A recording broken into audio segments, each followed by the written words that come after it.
ಒಂದು ಈ ಮಾತು ಒಂದು ಅಂಡರ್ಸ್ಟ್ಯಾಂಡಿಂಗ್ ಬಂದದ್ದು ನಿನ್ನೆ ಅನ್ನುವಂಥ ಮಾತು.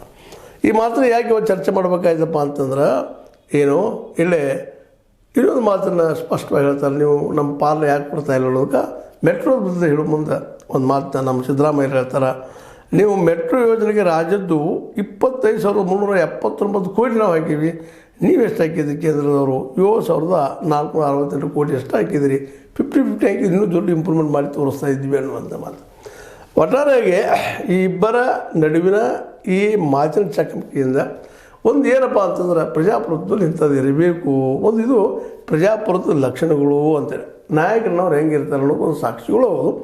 ಆದರೆ ಇನ್ನು ಆರೋಪ ಪ್ರತ್ಯಾರೋಪ ಒಬ್ಬರ ಮೇಲೆ ಒಬ್ಬರು ಮಾತಾಡೋದು ಇವೆಲ್ಲ ಈಗ ಸಾಮಾನ್ಯನ. ಯಾಕಪ್ಪ ಅಂತಂದ್ರೆ ಇವತ್ತು ರಾಜಕೀಯ ಅಂದಾಗ ಸಹಜವಾಗಿ ನಾವೆಲ್ಲ ತೊಗೊಂಡ್ಬಿಟ್ಟಿದ್ದೀವಿ. ರಾಜಕೀಯ ಮೊದಲಿಗಿಂತೂ ಭಾಳ ಗಬ್ಬೆದ್ದು ಹೋಗ್ಯದಪ್ಪ, ಅಲ್ಲಿ ಏನೇನೋ ನಡೀತಾ ಇರ್ತಾವೆ ಅನ್ನೋಂಥ ಮಾತಾಡ್ತಾ ಇದ್ದೀವಿ. ಅದ್ರ ಬಗ್ಗೆ ಈಗ ಚರ್ಚೆ ಬೇಕಾಗಿಲ್ಲ. ಬಟ್ ಯಾಕೆಂತಂದ್ರೆ ಅವರಿಬ್ಬರು ಏನೇನು ಸಾಧನೆ ಮಾಡಿದರು ಅನ್ನೋದು ನಮ್ಮ ಮುಂದೂ ಅದಾವೆ, ಕಣ್ಣು ಅದಾವ. ಅದರಲ್ಲಿ ಯಾರು ಶ್ರೇಷ್ಠರು ಯಾರು ಕನಿಷ್ಠರು ಅನ್ನೋಕ್ಕಿಂತರೂ ಯಾರು ಜನರ ಸಮೀಪ ಹೋಗಿದ್ದಾರಪ್ಪ, ಯಾರು ಜನರಿಗೆ ಮುಟ್ತಾ ಇದ್ದಾರೆ, ಯಾರಿಂದ ಜನಕ್ಕೆ ಹೆಚ್ಚು ಅನುಕೂಲಗಳಾಗ್ತಾ ಇದ್ದಾವೆ ಅನ್ನಿಸೋದಷ್ಟೇ ಕೌಂಟ್ ಆಗ್ತಾ ಹೋಗ್ತದೆ.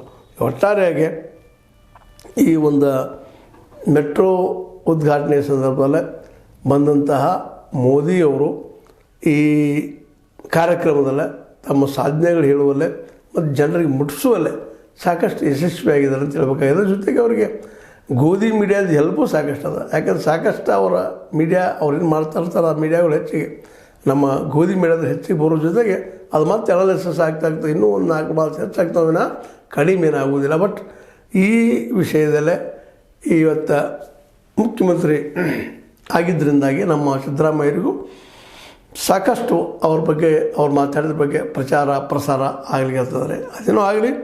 ಒಟ್ಟಾರೆಯಾಗಿ ಈ ಸಂದರ್ಭದಲ್ಲಿ ನಾವು ಏನು ವಿಷಯ ಚರ್ಚೆ ಮಾಡಬೇಕಾಗಿತ್ತಪ್ಪ ಅಂತಂದರೆ, ಇಬ್ಬರು ನಾಯಕರು ಒಳ್ಳೆಯ ಮನಸ್ಸಿಂದ ಪ್ರಯತ್ನ ಮಾಡ್ತಾ ಇದ್ದಾರೆ. ಆದರೆ ಎಲ್ಲೋ ಒಂದಿಷ್ಟು ಅಪಯಶಸ್ಸುಗಳು ಸೋಲುಗಳು ಆಗ್ತಾನೆ ಇರ್ತಾವೆ, ಇಲ್ಲಂತಲ್ಲ.